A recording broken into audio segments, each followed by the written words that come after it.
El doctor Antonio Quispe, él es epidemiólogo, y gracias por acompañarnos. Y le pedimos que nos acompañe precisamente, Paola, para revisar estas claquetas con proyecciones del Ministerio de Salud. Vamos con ellas, por favor. Así es, vamos a ver, pues, según el documento, en el Perú, en un escenario leve, se infectarían 811.000 personas. En la situación más probable, 1.622.726 de peruanos contraerían el virus y es el peor de los escenarios ante la posibilidad de una segunda ola. Así es, Paola. Y mira, muy interesante precisar que estas proyecciones del MINSA fueron antes de declarar el ingreso de la nueva variante al Perú. ¿No? Ahí vamos con el escenario leve, según la fuente que es el Ministerio de Salud, posibles hospitalizados en una segunda ola en un escenario leve para nuestro país, 102.283 personas. Más probable, 204.566 en un peor escenario, 306.846. La siguiente. Así es, en el caso que los pacientes requieran hospitalizarse en una unidad de cuidados intensivos, leve 28.120, más probable 34.377 y en el peor de los casos 39.569. Bueno, eso nos dice que necesitaríamos alrededor de unas 40.000 camas UCI. Doctor, buenas tardes, bienvenido nuevamente. Antonio Quispe, epidemiólogo. El día de ayer aquí en nuestro canal los expertos nos dijeron que en Lima, solamente en Lima, pues se tiene 6 camas, ¿no?, de unidad de cuidados intensivos. Así es, solamente quedaban 6 camas y en el caso también de los fallecidos, a ver si podemos ver la claqueta, la cantidad de personas que podrían perder la vida ante una segunda ola, sería en un escenario leve 14.060 personas, en el escenario más probable 17.189 y en el peor de los casos 19.785 peruanos perderían la vida. Así que vamos a poder conversar con el médico epidemiólogo Antonio Quispe. Muy buenas tardes. Bueno, ¿se podría hablar de que estamos entrando en una segunda ola? ¿Estamos viviendo la segunda ola? ¿Usted qué le parece? ¿Qué tal? ¿Qué tal? ¿Cómo están? Buenas tardes. Gracias por tenerme en el programa. La respuesta es muy contundente. No, ya no hay ninguna discusión con respecto a que la segunda ola ya empezó. Todos los indicadores están en tendencia positiva. Y esas proyecciones que ustedes acaban de mencionar, yo las cogería y las mandaría a actualizar, porque fueron hechas en un momento en el cual se tenía ciertas proyecciones conservadoras, se podía ser optimista, no se consideraba el ingreso de la nueva variante, se consideraba todavía de que el personal CAS-COVID estaba trabajando y las circunstancias eran completamente otras y todo eso ha cambiado. Predecir hoy en día de que vamos a tener menos muertes que en la primera ola es, por decirlo menos, equivocado, ¿no? Claro, ahora es precisamente lo que usted dice, se dijo que esta segunda ola tendría que haberse producido de una manera más controlada, porque además ya tenemos experiencia, pero no se contaba con esta nueva variante, que es en realidad absolutamente más rápida y que tendría que ser un poco la parte de la reflexión para el comportamiento de los peruanos, doctor.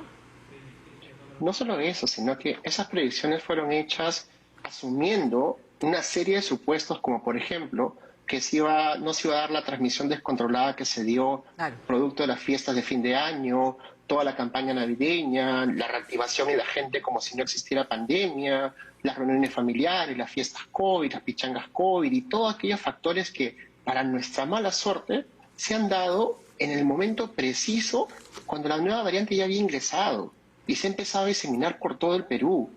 Ojo que al Reino Unido le tomó 4 semanas a la variante pasar de ser un caso reportado, contados con los dedos de la mano, a ser la variante predominante en todo el país. No hay ninguna razón para asumir lo contrario en el Perú, con la gran diferencia de que nosotros no tenemos un sistema de salud europeo. Sí, así es, doctor. Tenemos un sistema de salud menoscabado en todos los parámetros que se pueda medir. Así es, doctor. Efectivamente, ayer estamos dando cuenta que solamente en Lima quedaban libres 6 camas UCI que ya deben estar ocupadas en este momento. Hay lista de espera y no se dan abasto tampoco los médicos intensivistas. Así que realmente preocupa regiones como Ancash, como Moquegua, que prácticamente el aumento ha sido realmente alarmante. Estamos hablando de una variante que es muy contagiosa.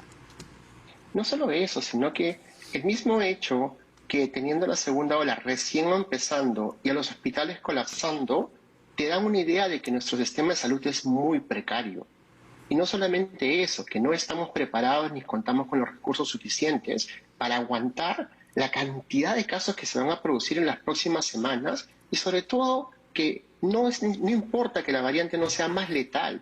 Para el caso del Perú, el hecho que hay un aumento acelerado de los casos es suficiente para causar cientos de miles de muertos. Correcto, doctor. Ya tenemos aquí todo el contexto, ¿no es cierto? Todo lo que usted nos está ilustrando, cifras que de pronto van a seguir en aumento, la curva va nuevamente a crecer. ¿Qué hacer frente a este escenario? ¿Cuál es su recomendación? El día de ayer pasó una cosa extraordinaria. Los gobiernos regionales, por primera vez, han vuelto a convocar a sus comandos COVID. No van a esperar a que el gobierno central les diga, oye, ¿sabes qué? Respondan, ya. No, todo lo contrario, han tomado la batita de nuevo y es exactamente lo que tenemos que hacer ahora. No necesitamos en este momento volver a decirnos, oye, ¿sabes qué?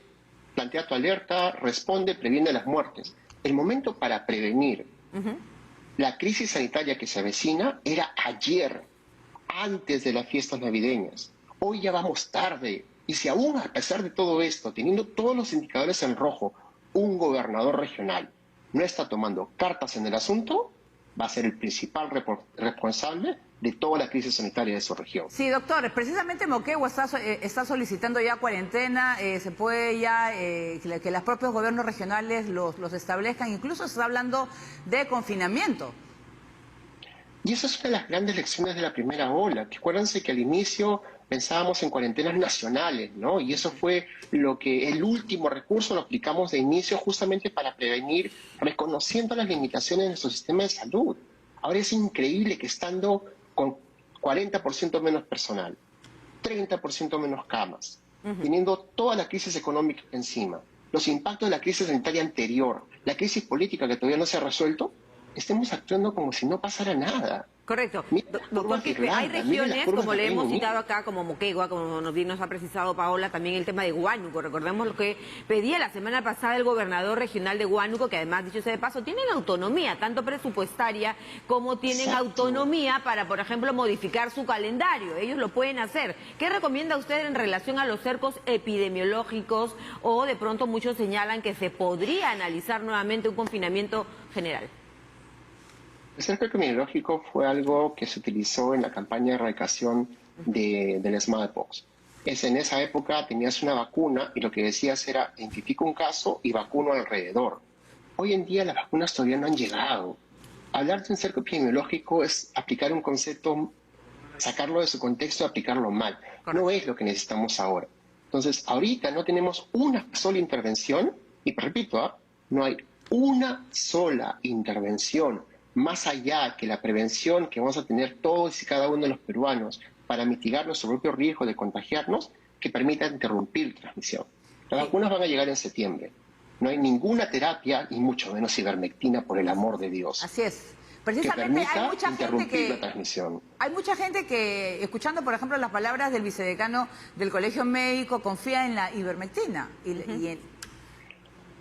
Mira mi cara de frustración y te lo digo por lo siguiente. Al señor vicedecano del Colegio Médico lo ha desmentido su universidad, lo ha desmentido el MINSA, lo acaba de desmentir el Colegio Médico, lo ha desmentido toda la comunidad científica. Ese tipo de personas, junto con aquellos que victimizaron el Perú, son los principales responsables de haber convertido a Chincha en el epicentro de muertos por COVID en el mundo. En la cantidad de muertos per cápita que han tenido Chincha en la primera ola, no tiene precedente en el mundo. ¿Por qué? Porque precisamente ahí estaba el señor Manolo Fernández y Farbel repartiendo ivermectina como si fuera canchita, estaban los expertos del MINSA recomendando una droga que no tenía ninguna evidencia para ser recomendada, como si fuera la panacea para curarse, bajándole la guardia a la gente y permitiendo que se contagien a diestra y siniestra. Bueno, hubo y ahora son tan irresponsables que habiéndose vacunado, doctor, dice que la ivermectina lo curó. Claro, y en el caso de la ivermectina puntualmente se determinó que no ayuda en ninguna de las etapas, por último, del virus al ser humano, ¿no es cierto? Así que ahí en realidad es un antiparasitario que no es indicado, doctor, o sí, para el tema del COVID. La ivermectina es un medicamento que fue postulado por plausibilidad biológica hace como un año, en la época de la prehistoria, la pre-primera ola. En esa época no teníamos ningún tratamiento, hidroxicloroquina, citromicina, ivermectina, tocilizumab, fueron tratamientos que se postularon podían funcionar. Un año después, tocilizumab fue descartado. Recién ahora ha vuelto a salir en uso combinado con dexametasona, puede funcionar, hay que volver a constatarlo. Ivermectina, salieron un montón de estudios observacionales, plagados de sesgos, incluyendo el del Ministerio de Salud, que decía que podía funcionar, y sale el estudio del MINSA que demostraba que aumentaba la muerte en los pacientes COVID. Y a pesar de eso, tercos siguen distribuyendo ivermectina como si fuera la panacea.